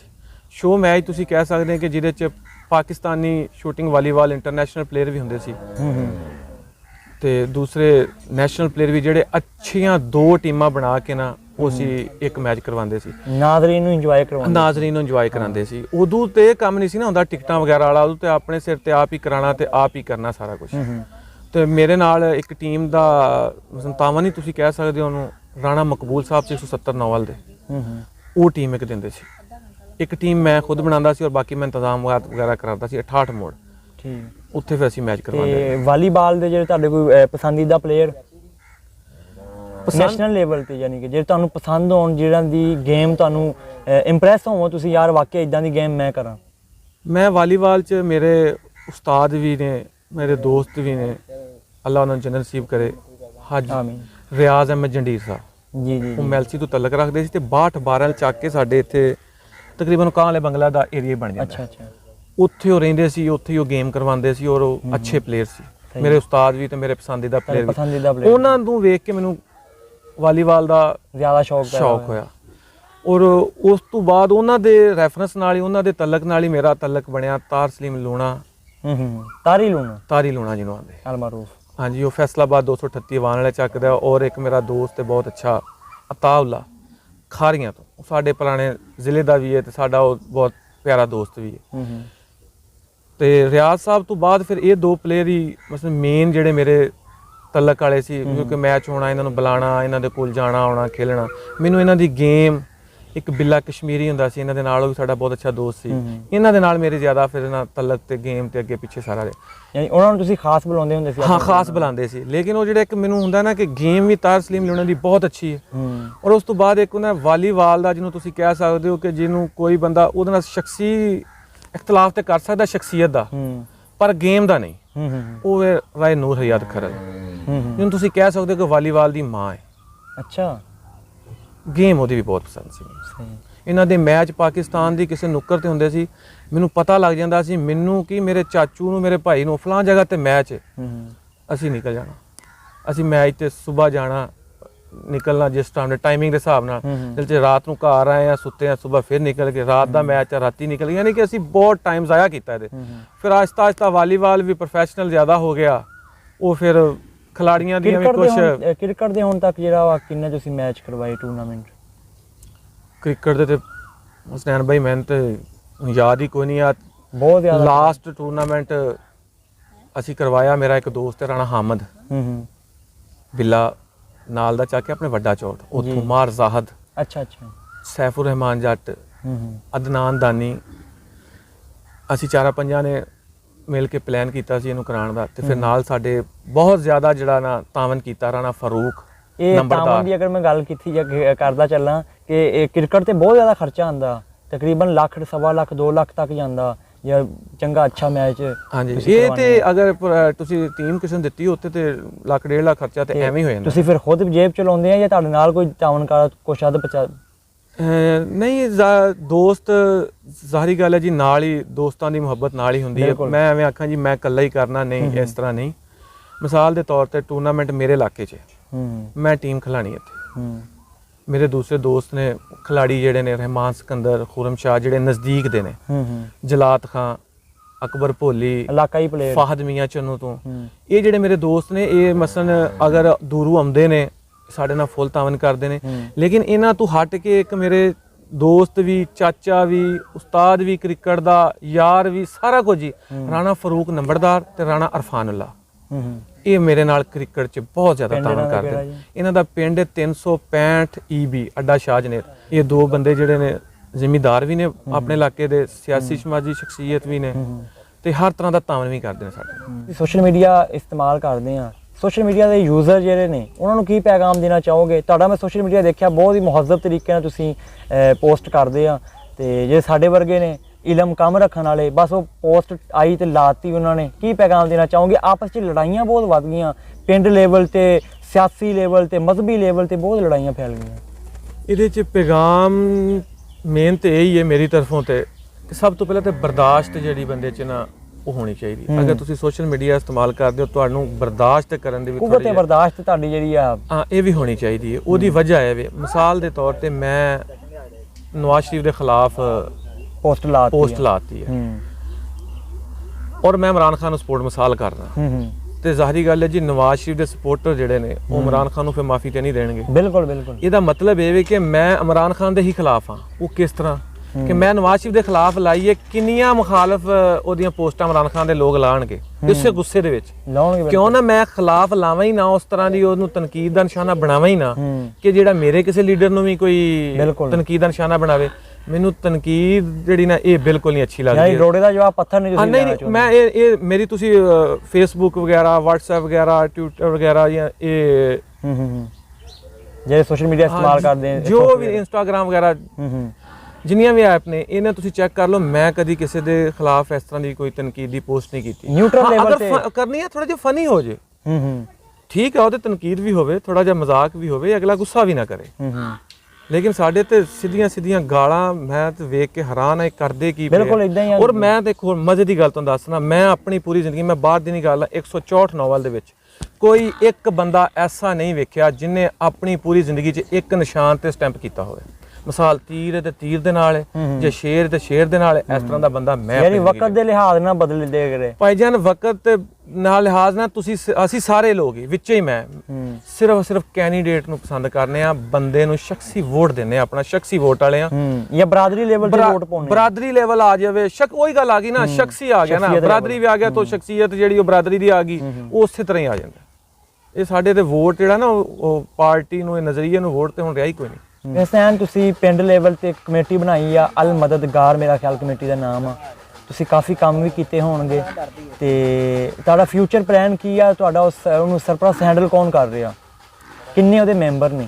ਉਹਦੇ ਤਕਰੀਬਨ 13-14 ਮੈਂਬਰ ਨੇ, ਸਭ ਮੁਸ਼ਤਰਕਾ ਤੌਰ ਤੇ ਨਾ ਆਪਣੀ ਕਾਵਸ਼ ਜਿਹੜੀ ਨਾ ਉਹਦੇ ਨਾਲ ਹੀ ਉਹ ਕਰਦੇ ਨੇ, ਕੋਈ ਇੱਕ ਬੰਦਾ ਖਾਸ ਨਹੀਂ। ਯਾਨੀ ਹਰ ਬਰਾਦਰੀ ਚੋਂ ਇੱਕ ਦੋ ਬੰਦਾ ਚੁਣਿਆ? ਤੁਸੀਂ ਹਰ ਬਰਾਦਰੀ ਤੇ ਸ਼ਾਇਦ ਨਾ ਹੋਵੇ, ਲੇਕਿਨ ਜਿਹੜੇ ਬੰਦੇ ਸਾਨੂੰ ਮਹਿਸੂਸ ਹੋਇਆ ਨਾ ਕਿ ਇਹ ਬੰਦੇ ਕੰਮ ਕਰ ਸਕਦੇ ਨੇ, ਖਿਦਮਤ ਕਰ ਸਕਦੇ ਨੇ, ਨਾਲ ਚੱਲ ਸਕਦੇ ਨੇ, ਇਹ ਉਹ ਬੰਦੇ ਨੇ। ਕਿਸੇ ਬਰਾਦਰੀ 'ਚ 2-2 3-3 ਵੀ ਨੇ, ਕਿਸੇ ਬਰਾਦਰੀ 'ਚ ਹੋ ਸਕਦਾ ਇੱਕ ਵੀ ਨਾ ਹੋਵੇ। ਉਹ ਸਾਡੇ ਜਿਹੜਾ ਨਫੀਸ ਨਾਗੀ ਹੈ ਨਾ ਲੜਕਾ, ਬਿਲਕੁਲ ਉਹ ਮੈਂ ਤੇ ਉਹਦੀ ਤਾਰੀਫ ਹੀ ਕਰਾਂਗਾ ਹਰ ਲਿਹਾਜ਼ ਨਾਲ। ਉਹ ਬਹੁਤ ਫਨੀ ਵੀ ਹੈ, ਮਿਹਨਤੀ ਵੀ ਹੈ, ਔਰ ਹਰ ਕਿਸਮ ਦਾ ਕੰਮ ਉਹ ਖੁਦ ਆਪਣੇ ਹੱਥਾਂ ਨਾਲ ਕਰਨ ਦੀ ਕੋਸ਼ਿਸ਼ ਕਰਦਾ ਹੈ ਕਿ ਨਾ ਕਿ ਮੇਰੇ ਤਰ੍ਹਾਂ ਦਾ ਬੰਦਾ ਮਸਲਨ ਕਈ ਇਸਤੇਮਾਲ ਨਹੀਂ ਕਰ ਸਕਦਾ, ਮਸਲਨ ਉਸ ਤਰ੍ਹਾਂ ਦਾ ਕੰਮ ਨਹੀਂ ਕਰ ਸਕਦਾ, ਕਰਵਾ ਸਕਦਾ। ਮਸਲਨ ਉਹ ਅਗਲੇ ਨੂੰ ਕਹਿ ਦਿੱਤਾ, ਉਹ ਸਾਰਾ ਕੰਮ ਹੀ ਖੁਦ ਕਰਨ ਦੀ ਕੋਸ਼ਿਸ਼ ਕਰਦਾ ਕਿ ਯਾਰ ਇਹ ਅੱਲਾ ਦੀ ਰਜ਼ਾ ਲਈ ਹੈ, ਮੈਂ ਕਿਸੇ ਨੂੰ ਨਾ ਇਹ 'ਚ ਇਨਵੋਲਵ ਨਾ ਕਰਾਂ। ਬਾਕੀ ਮਦਦਗਾਰ ਫਾਊਂਡੇਸ਼ਨ ਨੇ ਸੋਲੰਗ ਤੱਕ ਲਗਾਏ ਨੇ, ਹਸਪਤਾਲ ਦੀ ਜਿਹੜੀ ਉਹ ਸੋਲੰਗ ਜਿੱਥੇ ਮਰੀਜ਼ ਵਗੈਰਾ ਜਾਂਦੇ ਉੱਥੇ ਕਾਫੀ ਪਾਣੀ ਵਗੈਰਾ ਖਲੋਂਦਾ ਸੀ, ਆਪਣੀ ਮਦਦ ਆਪ ਦੇ ਤਹਿਤ ਲੋਕਾਂ ਦੇ ਤਾਵਨ ਦੇ ਨਾਲ ਚੱਕਦੇ, ਇਸ ਤਰ੍ਹਾਂ ਦੇ ਵੀ ਮਤਲਬ ਲੋਕਾਂ ਨੇ ਤਾਵਨ ਵੀ ਕਾਫੀ ਕੀਤਾ ਹੈ। ਜਨਾਜ਼ਗਾਹ ਦੀ ਉਹਦੇ 'ਚ ਸਾਰਾ ਇੰਤਜ਼ਾਮ ਉਹਨੂੰ ਆਪਣੇ ਕੰਟਰੋਲ 'ਚ ਲਿਆ ਕੇ ਉਹਨੂੰ ਟੂਟੀਆਂ ਵਗੈਰਾ ਜਿਹੜੀਆਂ ਲਗਾਈਆਂ, ਤੇ ਕੁਝ ਦੋਸਤ ਨੇ ਸੀ, ਇੱਕ ਉਹਨੇ ਹਰ ਗਰੀਬ ਦੀ ਮਦਦ ਕਰਨ ਦੀ ਕੋਸ਼ਿਸ਼, ਤਵੱਕਲ ਭਾਈ ਨੇ ਸਾਡੇ, ਉਹਨਾਂ ਨੇ ਸਾਡਾ ਜਨਾਜ਼ਗਾਹ ਨੂੰ ਬਣਾਇਆ, ਤੇ ਉਹਨੂੰ ਫਿਰ ਅੱਗੋਂ ਕੰਟਰੋਲ ਜਿਹੜਾ ਮਦਦਗਾਰ ਕੋਲ ਫਾਊਂਡੇਸ਼ਨ ਕੋਲ ਆ ਗਿਆ। ਫਿਰ ਉਹਦੇ 'ਚ ਪੌਦੇ ਲਾਏ, ਕਬਰਸਤਾਨ 'ਚ ਕਬਰਸਤਾਨ ਦੀ ਵਾਰਡ ਲਗਾਈ। ਹਾਂਜੀ। ਇਸ ਤਰ੍ਹਾਂ ਦੇ, ਔਰ ਜਿਨ੍ਹਾਂ ਦੇ ਕੋਲ ਮਸਲਾ ਇੰਨਾ ਪੈਸਾ ਨਹੀਂ, ਉਹਨਾਂ ਦਾ ਖੁਦਾ ਨਾ ਖਾਸਤਾ ਕੋਈ ਐਕਸੀਡੈਂਟ ਹੋ ਗਿਆ ਜਾਂ ਕੋਈ ਵੀ ਮਸਲਾ ਮਸਾਇਲ ਬਣ ਗਿਆ, ਉਹਨਾਂ ਦੇ ਇਲਾਜ ਲਈ ਮੈਡੀਸਨ ਵਗੈਰਾ ਜਿਨ੍ਹਾਂ ਕੋਲ ਨਹੀਂ ਪੈਸੇ ਉਹਨਾਂ ਨੂੰ ਮੈਡੀਸਨ, ਯਾਨੀ ਕਿ ਇਸ ਤਰ੍ਹਾਂ ਦੀਆਂ ਜਿਹੜੀਆਂ ਨਾ, ਔਰ ਕਰੋਨਾ ਦੇ ਜਿਹੜੇ ਅਰੂਜ ਤੇ ਸੀ ਸਟਾਰਟ ਦੇ ਵਿੱਚ ਜ਼ਿਆਦਾਤਰ ਕਰੋਨਾ ਮੁਤਾਸਰੀਨ ਹਜ਼ਰਾਤ ਮੁਤਾਸਰੀਨ ਤਕਰੀਬਨ ਮੇਰਾ ਖਿਆਲ ਹੈ ਸਾਡੇ ਚੱਕ ਦੇ ਵਿੱਚੋਂ 200 ਘਰ ਦੀ ਅਸੀਂ ਲਿਸਟ ਬਣਾਈ ਸੀ। ਉਹ ਖੁਫੀਆ ਮਦਦ ਕੀਤੀ। ਹਾਂ, ਉਹਦੇ ਚੋਂ ਮਿਸਾਲ 100 ਮੇਰਾ ਖਿਆਲ ਘਰ ਇੱਕ ਟਾਈਮ ਤੇ ਅਸੀਂ ਜਾ ਕੇ ਨਾ ਦਵਾ ਦਾ ਖੜਕਟਾਉਂਦੇ ਸੀ, ਤੇ ਉਹ ਜਿਹੜੇ ਬੰਦਾ ਮਿਸਾਲ ਨਿਕਲਦਾ ਸੀ ਅੱਗੇ ਘਰ ਦੇ ਸਮਾਨ ਹੁੰਦਾ ਸੀ ਪਿਆ, ਤੇ ਅਸੀਂ ਨਹੀਂ ਸੀ ਉਹਨੂੰ ਪੁੱਛਦੇ, ਨਾ ਅਸੀਂ ਆਪਣਾ ਦੱਸਦੇ ਸੀ, ਅਸੀਂ ਉੱਥੇ ਪਿੱਛੇ ਵੇਂਦੇ ਸੀ ਸਾਈਡ ਤੇ ਖਲੋ ਕੇ ਆਪਾਂ ਨੂੰ ਘਰ ਚੁੱਕ ਲਿਆ ਸਮਾਨ, ਚੁੱਕ ਲਿਆ, ਉਹਨੂੰ ਕਿ ਮਹਿਸੂਸ ਨਾ ਹੋਵੇ ਕਿ ਯਾਰ ਮੈਨੂੰ ਕਿਸੇ ਨੇ ਕੁਝ ਦਿੱਤਾ, ਮੈਨੂੰ ਦਿੱਤਾ ਵੀ ਆਹ ਬੰਦਿਆਂ ਨੇ ਦਿੱਤਾ। ਹਾਂਜੀ, ਔਰ ਸਾਡੇ ਚੱਕ ਦੇ ਵਿੱਚ ਕਾਫੀ ਸਾਰੇ ਬੰਦਿਆਂ ਦੇ ਆਪਰੇਸ਼ਨ ਵਗੈਰਾ ਆਈਆਂ, ਇਸ ਤਰ੍ਹਾਂ ਦੀਆਂ ਚੀਜ਼ਾਂ ਸੀ। ਅਜੇ ਵੀ ਸਟਾਰਟ ਹੈ, ਇਨਸ਼ਾਅੱਲਾ ਅੱਗੇ ਵੀ ਜਾਰੀ ਰਹੇਗਾ। ਫਿਊਚਰ ਪਲਾਨ ਤੁਹਾਡਾ ਕੀ? ਫਿਊਚਰ ਪਲਾਨ ਦੇ ਵਿੱਚ ਇਹ ਚੀਜ਼ਾਂ ਨੂੰ ਇਨਸ਼ਾਅੱਲਾ ਅੱਗੇ ਲਿਜਾਵਾਂਗੇ, ਕਿਉਂਕਿ ਇੱਕ ਪਿੰਡ ਦੀ ਜਿਹੜੀ ਹੈ ਨਾ ਫਾਊਂਡੇਸ਼ਨ ਜਿਹੜੀ ਹੈ ਨਾ, ਉਹਦੇ ਕੋਲ ਇੰਨਾ ਖਰਚਾ ਨਹੀਂ ਹੁੰਦਾ ਕਿ ਉਹ ਕਰ ਸਕੇ। ਮਸਲਨ ਲੋਕਾਂ ਦੇ ਤਾਵਨ ਨਾਲ ਹੈ ਨਾ, ਜਿਸ ਤਰ੍ਹਾਂ ਲੋਕਾਂ ਦਾ ਤਮਾਦ ਸਾਡੇ ਤੇ ਤਾਵਨ ਵੱਧਦਾ ਗਿਆ, ਇਨਸ਼ਾਅੱਲਾ ਅਸੀਂ ਉਹਨੂੰ ਅੱਗੇ ਕਰਦੇ ਜਾਵਾਂਗੇ। ਔਰ ਸਾਡੇ ਕੋਲ ਉਹ ਫਿਲਟਰੇਸ਼ਨ ਪਲਾਂਟ ਦਾ ਵੀ ਇੰਚਾਰਜ, ਸਾਡੀ ਸਾਫ਼ ਪਾਣੀ ਦਾ ਜਿਹੜਾ ਸਾਫ਼ ਪਾਣੀ ਦਾ, ਹਾਂਜੀ, ਉਹ ਵੀ ਸਾਡੇ ਕੋਲ ਇਹਦਾ ਇੰਚਾਰਜ, ਸਾਡੀ ਕਮੇਟੀ ਇੰਚਾਰਜ ਉਹਦੇ ਚ ਅਸੀਂ ਇੱਕ ਬੰਦਾ ਰੱਖਿਆ ਹੈ, ਉਹ 10 ਰੁਪਏ ਇੱਕ ਕੈਨ ਦੇ ਲੈਂਦਾ, ਹਾਂ ਫੀ ਕੈਨ, ਉਹਦੇ ਨਾਲ ਸਾਨੂੰ ਬਿੱਲ ਵਗੈਰਾ, ਮੁਲਾਜ਼ਮ ਦੀ ਤਨਖਾਹ, ਹੋਰ ਵੀ ਮੇਨਟੇਨੈਂਸ ਜਿਹੜੀ ਵੀ ਇਹਦੀ ਉਹ ਸੌਖੀ ਹੋ ਜਾਂਦੀ ਹੈ। ਸਾਡਾ ਚੈਨਲ ਕਿੱਦਾਂ ਦਾ ਚੱਲ ਰਿਹਾ, ਅਸੀਂ ਕਿੱਦਾਂ ਦਾ ਵਰਕ ਕਰ ਰਹੇ ਸਾਡੇ ਨਾਜ਼ਰੀਨ ਨੂੰ ਕੋਈ ਸਾਡੇ ਚੈਨਲ ਦੇ ਹਵਾਲੇ ਨਾਲ ਪੈਗਾਮ ਦੇਣਾ ਚਾਹੋਗੇ? ਪੈਗਾਮ ਸਾਰਿਆਂ ਨੂੰ ਪਤਾ ਹੀ ਹੈ ਜੀ, ਵਰਕ ਜਿਹੜਾ ਕੰਮ ਮਿਹਨਤ ਕੋਈ ਵੀ ਹੈ ਉਹ ਦਿਸ ਜਾਂਦੀ ਹੈ, ਉਹ ਦੱਸਣੀ ਨਹੀਂ ਪੈਂਦੀ। ਜੇ ਕੋਈ ਬੰਦਾ ਆਕੇ ਨਾ ਮੈਂ ਹੀ ਮਿਸਾਲ ਆਪਣੇ ਨਾਲ, ਮੈਂ ਯਾਰ ਕੋਈ ਕੰਮ ਕਰਾਂ ਤੇ ਪਤਾ ਲੱਗੇ ਲੋਕਾਂ ਨੂੰ, ਮੈਂ ਦੱਸ ਕੇ ਪਤਾ ਲਵਾਵਾਂ, ਉਹ ਦੱਸ ਕੇ ਪਤਾ ਨਹੀਂ ਲਵਾਇਆ ਜਾਂਦਾ। ਤੁਹਾਡਾ ਕੰਮ ਹੀ ਦੱਸ ਰਿਹਾ ਮਾਸ਼ਾਅੱਲਾ। ਮੈਂ ਤੁਹਾਡੇ ਇੰਟਰਵਿਊ ਕਾਫੀ ਸਾਰੇ ਵੇਖੇ ਨੇ, ਜਿਨ੍ਹਾਂ 'ਚ ਤਾਇਆ ਇਕਬਾਲ ਦਾ, ਉਹਨਾਂ ਦੇ ਇੰਟਰਵਿਊ ਮੈਂ ਵੇਖੇ ਨੇ, ਮਾਸ਼ਾਅੱਲਾ ਮੈਨੂੰ ਬਹੁਤ ਅੱਛਾ ਲੱਗਾ। ਔਰ ਮੈਨੂੰ ਤੁਸੀਂ ਜਦੋਂ ਆਖਿਆ ਕਿ ਮੈਂ ਤੁਹਾਡਾ ਇੰਟਰਵਿਊ ਕਰਨਾ ਹੈ, ਤੇ ਮੈਨੂੰ ਖੁਸ਼ੀ ਹੋਈ ਕਿ ਸਾਡਾ ਇਹ ਦੋਸਤ ਹਸਨੈਨ ਕਾਜ਼ੀ ਉਭਰਤਾ ਪੰਜਾਬ ਚੈਨਲ, ਮਾਸ਼ਾਅੱਲਾ ਇਹਦਾ ਨਾਲ ਸਾਡਾ ਵੀ ਇੰਟਰਵਿਊ ਹੋਏਗਾ, ਮਿਸਾਲ ਸਾਡੀ ਨਾਲ ਗੱਪਸ਼ਪ ਹੋਏਗੀ। ਮੈਨੂੰ ਬਹੁਤ ਅੱਛਾ ਫੀਲ ਹੋ ਰਿਹਾ। ਤੁਹਾਡਾ ਜਿਹੜਾ ਕੰਮ ਹੈ ਮਾਸ਼ਾਅੱਲਾ ਖੁਦ ਬੋਲ ਰਿਹਾ, ਦੱਸਣ ਦੀ ਤਾਰੀਫ ਕਰਨ ਦੀ ਜ਼ਰੂਰਤ ਨਹੀਂ ਹੈ ਉਹਦੇ ਲਈ। ਬਸ ਦੁਆਵਾਂ ਦੀ ਜ਼ਰੂਰਤ ਹੈ ਕਿ ਸਾਡਾ ਅੱਲਾ ਕਾਮਯਾਬੀ ਦੇਵੇ ਇਨਸ਼ਾਅੱਲਾ ਜੀ। ਤੁਹਾਡੇ ਨਾਲ ਦੁਆਵਾਂ ਵੀ ਨੇ, ਹਰ ਤਰ੍ਹਾਂ ਦਾ ਤਾਵਨ ਜਿਸ ਤਰ੍ਹਾਂ ਦਾ ਤੁਸੀਂ ਚਾਹੋ ਮੈਂ ਹਾਜ਼ਰ ਹਾਂ ਤੁਹਾਡੇ ਲਈ। ਬਹੁਤ ਸ਼ੁਕਰੀਆ ਸਰ। ਨਾਜ਼ਰੀਨ, ਅਸੀਂ ਅੱਜ ਗੱਲ ਕੀਤੀ ਚੌਧਰੀ ਹਸਨੈਨ ਰਜ਼ਾ ਚੀਮੇ ਦੇ ਨਾਲ। ਯਕੀਨ ਕਰੋ ਬੜਾ ਮਜ਼ਾ ਆਇਆ ਇਹਨਾਂ ਦੇ ਨਾਲ ਗੱਲ ਕਰਕੇ। ਇੱਦਾਂ ਦਾ ਕੋਈ ਟੈਲੈਂਟ ਜਾਂ ਪੰਜਾਬ ਦੇ ਨਾਲ ਜੁੜਿਆ ਹੋਇਆ ਕਿਸੇ ਕਿਸਮ ਦਾ ਵੀ ਕਲਚਰ ਤੁਹਾਡੇ ਕੋਲ ਮੌਜੂਦ ਆ, ਸਾਡਾ ਥੱਲੇ ਨੰਬਰ ਚੱਲ ਰਿਹਾ 0304 684414। ਇੱਥੇ ਤੁਸੀਂ ਸਾਡੇ ਨਾਲ ਰਾਬਤਾ ਕਰ ਸਕਦੇ ਆ, ਤੇ ਇਨਸ਼ਾਅੱਲਾ ਅਸੀਂ ਤੁਹਾਡਾ ਟੈਲੈਂਟ ਜਾਂ ਤੁਹਾਡਾ ਦੱਸਿਆ ਹੋਇਆ ਕਲਚਰ ਜਾਂ ਤੁਹਾਡੀ ਦੱਸੀ ਹੋਈ ਲੋਕੇਸ਼ਨ ਤੇ ਆ ਕੇ ਅਸੀਂ ਇੰਟਰਵਿਊ ਕਰਾਂਗੇ। ਔਰ ਅਗਲੀ ਵੀਡੀਓ ਤੱਕ ਸਾਨੂੰ ਦਿਓ ਇਜਾਜ਼ਤ। ਰੱਬ ਰਾਖਾ ਜੀ।